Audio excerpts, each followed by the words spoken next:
Hi అండి, అందరికీ నమస్కారం.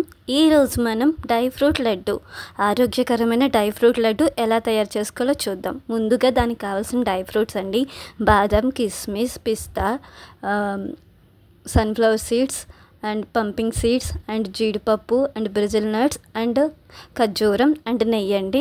వీటన్నిటిని ఇలాగా మనకి కావాల్సిన కొలతలో తీసుకోవాలి.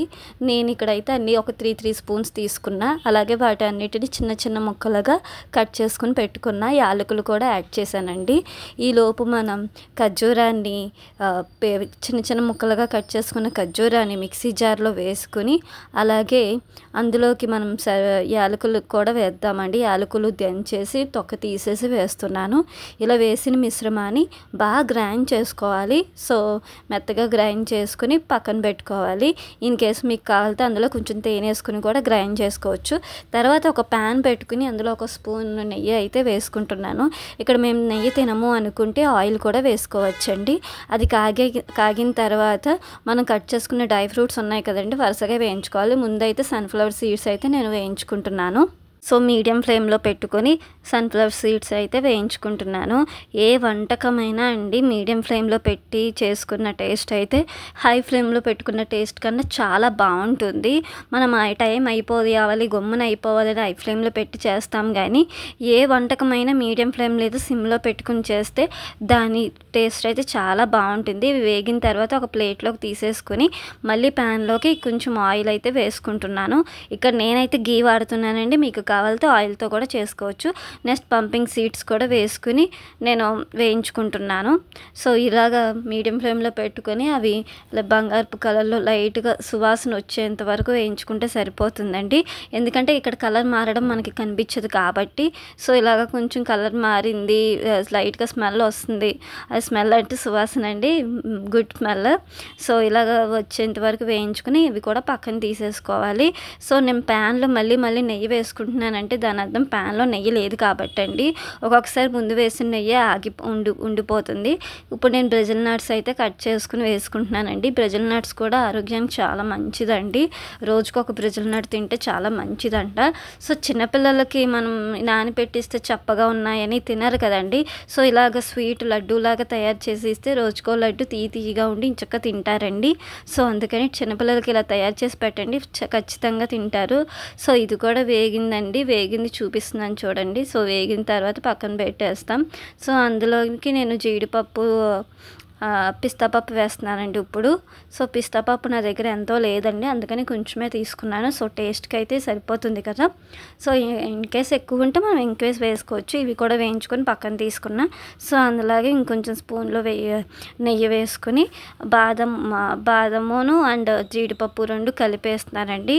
సో రెండు కలిపేసి ఈక్వల్ ఫ్లేమ్లో వేయించుకుంటున్నాను.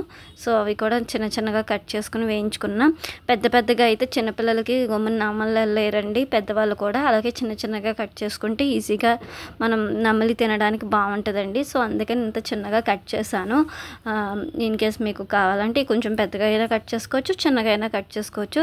సో ఇలాగ మీడియం ఫ్లేమ్లో పెట్టుకుని ఇవి కూడా సువాసన వచ్చేలాగా కొంచెం లైట్గా కలర్ మారేంత వరకు ఉంచి ఇవి కూడా పక్కకి తీసేసుకోవాలి. సో అలాగే కొంచెం నెయ్యి వేసి ఇప్పుడైతే ఇంకేం మిగిలినాయి అండి, కిస్మిస్ మిగిలినాయి కదా. సో కిస్మిస్ కూడా వేస్తున్నాను. ఇందులోనే అంజూరా కూడా వేసుకోవచ్చండి. నా దగ్గర ప్రజెంట్ అయితే అంజూరా లేక నేను వేయట్లేదు. అంజూరా కూడా చాలా బాగుంటుంది. సో అంజూరా కిస్మిస్ డైట్స్ ఈ మూడు వేయడం వల్ల తీపి ఈక్వల్గా ఉండి ఇంక మనం ఏమీ వేయనవసరం లేదు. ఇన్ కేస్ మాకు ఇంకా తీపి తక్కువగా ఉంది అనుకుంటే తేనె కూడా వేసుకోవచ్చండి. తేనె వేసుకోవడం వల్ల మనకి ఉండగమ్ముని అవుతుంది అండి, లేకపోతే అది వెంటనే ఆరిపోయి గమ్మున ఉండవ్వదు. సో మనము తేనె కూడా వేసుకోకుండా కూడా మనం ఉండ చేసుకోవచ్చు. ఈలోపు కొంచెం ఆయిల్ గీ వేసుకొని మనం ముందుగా మిక్స్ చేసుకున్న ఖర్జూరం పేస్ట్ ఉంది కదండి, డేట్స్ పేస్ట్, అది కూడా వేసి కొంచెం వేడి చేయాలన్నమాట. సో ఇలా వేడి చేయడం వల్ల అది మనకి కొంచెం మెత్తగా తయారవుతే ఆ స్మెల్ కూడా వస్తుందండి, సువాసన కూడా వస్తుంది. సో ఇలా వేయించుకున్న తర్వాత వీటిని మనం ఒక ప్లేట్లోకి తీసేసుకోవాలి. సో చూడండి ఇలాగ ప్యాన్కి సపరేట్ అయ్యేంత వరకు వేయించుకున్న తర్వాత దీన్ని మనం ముందుగా ప్లేట్లోకి తీసుకున్న డ్రై ఫ్రూట్స్ ఉన్నాయి కదా, ఆ ఖర్జూరాన్ని కూడా అందులో వేసేసి కలపాలి. చేత్తో కలిపితే కాలిపోతుందండి. అందుకని నేను గరిటెతో కలుపుతున్నాను. కొంచెం ఒక మీడియంగా కొంచెం చల్లారాక పట్టుకుంటానన్నమాట. మరీ చల్లారితే ఉండవదండి. సో ఇలాగ మనం కలిపేసిన తర్వాత కొంచెం ఆయిల్ చేసుకుని, నెయ్యి కానీ చేసుకుని ఇలాగ మొత్తం అన్నిటికీ ఖర్జూరం పట్టించి అప్పుడు మనకి ఏ సైజులో కావాలో ఆ సైజులో ఉండలైతే తయారు చేసుకోవచ్చు. ఇందులో గసగసాలు కూడా వేసుకోవచ్చండి, నువ్వుపప్పు కూడా వేసుకోవచ్చు.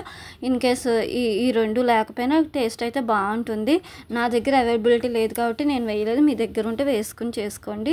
సో ఇలాగ మనకి ఏ సైజులో కావాలో ఆ సైజులో ఇలాగ వేడిగా ఉన్నప్పుడే మనకు కావాల్సిన సైజులో ఉండలు చేసుకుని చేసుకోవచ్చు. ఇవైతే 1 వీక్ వరకు నిల్వ ఉంటాయండి. 1 వీక్ పైనే ఉంటాయి. సో ఎప్పటికప్పుడు ఫ్రెష్గా చేసుకుంటే బెస్ట్ కాబట్టి ఇలా రెడీ చేసుకుని టేస్టీ ఆరోగ్యకరమైన డ్రై ఫ్రూట్ లడ్డు అయితే రెడీ అయిపోయింది. ఒక్కసారి ట్రై చేసి ఎలా ఉందో కామెంట్ చేయండి. ఇప్పటివరకు నా ఛానల్ని సబ్స్క్రైబ్ చేసినందుకు, వాచ్ చేస్తున్నందుకు చాలా థ్యాంక్ యూ సో మచ్ అండి. Please subscribe.